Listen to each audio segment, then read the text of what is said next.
ألم تر إلى الذين خرجوا من ديارهم وهم ألوف حذر الموت فقال لهم الله موتوا ثم أحياهم إن الله لذو فضل على الناس ولكن أكثر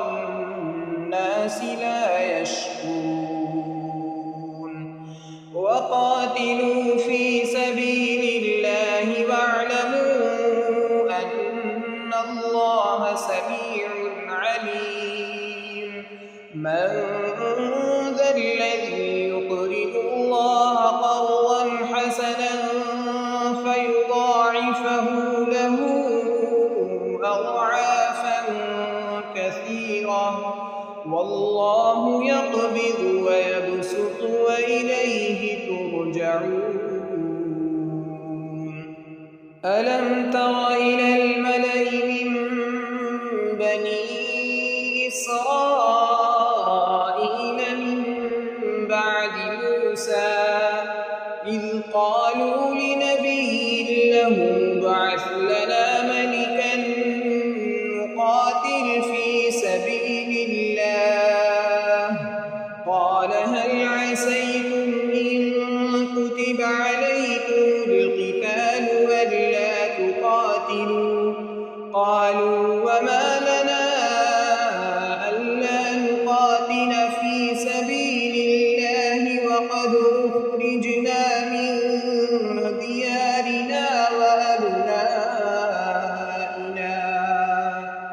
فلما كتب عليهم القتال تولوا إلا قليلا منهم والله عليم بالظالمين وقال لهم نبيهم إن الله قد بعث لكم طالوت ملكا قالوا أنى يكون له الملك علينا ونحن أحق بالملك منه ولم يؤت سعة من المال قال إن الله اصطفاه عليكم وزاده بسطة في العلم والجسم والله يؤتي ملكه من يشاء والله واسع عليم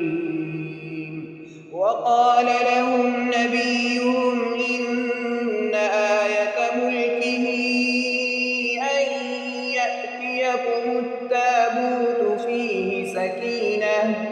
أن يأتيكم التابوت فيه سكينة من ربكم وبقية مما ترك